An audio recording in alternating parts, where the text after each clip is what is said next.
Simula noong nai-award sa amin yung CBFM, ito na yung malaking tulong sa amin. Dahil ito ay nagsisilbing teneural instrument.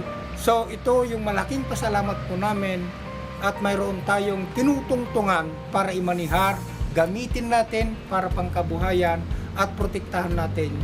Dahil layunin ng programang Community-Based Forest Management na mas mapaangat ang mga asbetong pang-ecological, economic at social, mayroong humigit kumulang 47,000 ektaryeng lupain at kagubatan ang tinamnan at inalagaan ng 19 na people's organizations sa buong probinsya ng Isabela. Sa 25 taong pagpapatupad ng CBFM sa lalawigan, napakarami na nitong binago. Ngayon muling nabuhay ang kagubatan, nagkaroon ng reforestation, agroforestry program. Tuloy-tuloy na daloy na malinis na tubig mula sa kabundukan. May mga hayop na bumalik at mas nagkaroon kami ng kaalaman kung paano ito pangalagaan habang nakikinabang din kami sa sustainable livelihood. Ito po yung maganda dahil awarded po sa amin yung CBFM. Kahit yung mga iba't ibang members namin na walang lupa ay mayroon silang naibigay dyan sa part ng CBFM na tinamnan ng nyog. Yung mga lugar noon talamak ang mga kainyeros, ang mga illegal na pagpuputol ng punong kahoy, ngayon ay makikita na namamaximize na natin dahil ito na dumating na yung mga iba't ibang programa na ito ay nagbibigay naman po ng tamang hanap buhay ng mga tao. Nandyan po yung mga naibigay sa amin na National Greening Program na nakatulong sa aming asosasyon. Yung mga natanggap namin ngayon na mga machinery galing sa iba't ibang ahensya ng ating gobyerno na ito'y ginagamit din ng mga membro ng aming asosasyon at yung mga hindi pa membro.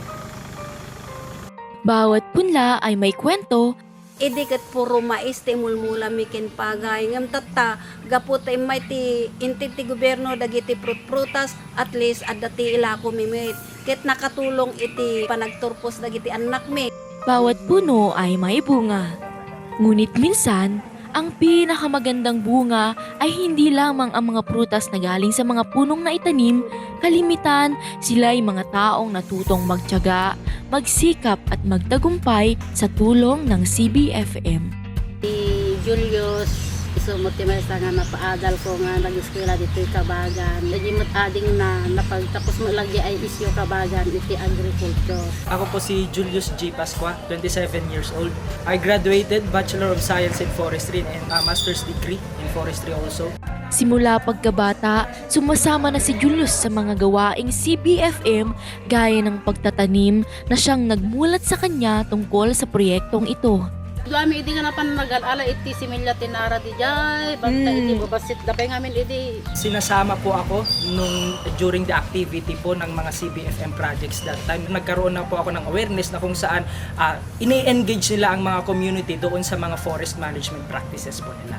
Dito siya nahubog upang maging inspirasyon at impluwensya ngayon ng mga kabataan tungo sa pangangalaga ng kalikasan. Very thankful po ako sa BNR. Nagkaroon ng mas madaming implementation ng project doon sa amin which benefit them economically, socially, and ecologically. Ngunit sa bawat tagumpay, hindi lingid na may kalakip itong mga pagsubok na kailangang lutasin. Ang ginagawa ng tao noon, sinisira yung mga pananim namin. Ti amuda pay itin mo aming nga kasapulan da iso nga handa kayat nga agtrabaho no awan titang danda. Gaputa libre nga integdahan damit nga ipatig di jay handa mo nga para iti anak da para iti henerasyon da dagijay. Kinausap ko yung mga tao na yung ipinapatanim ay pakikinabangan nila ng matagal. Kaya ngayon makita na nila na mayroon na silang pakinabang. Yung mga tao ngayon ay dinagdagan yung mga tanim nila, yung sinira nila ay pinalitan. Sipud ta makita damit kanyami nga awam ti kwarta nga iti ti gobyerno nga pangpamula mi wenno panglinis mi kadagijay nga imulmula mi. Medyo matin makikita dagat ay ti amo mi puro repre kasi ti kapanunutan da.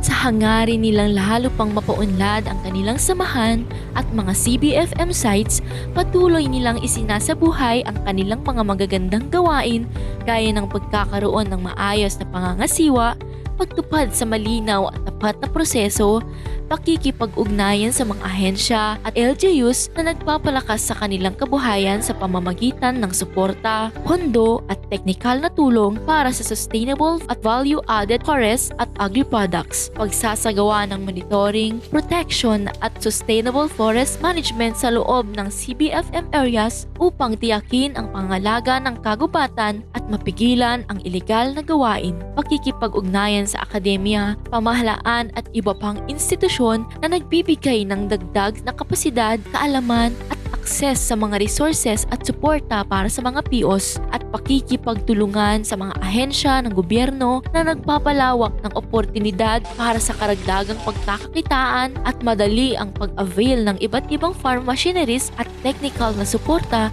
para sa mas epektibong produksyon at livelihood activities.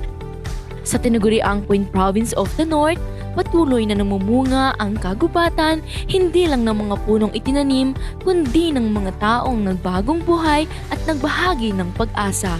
Ito ang diwa ng CBFM, ang pagtutulungan ng tao at ng kalikasan. Maraming salamat, Hila!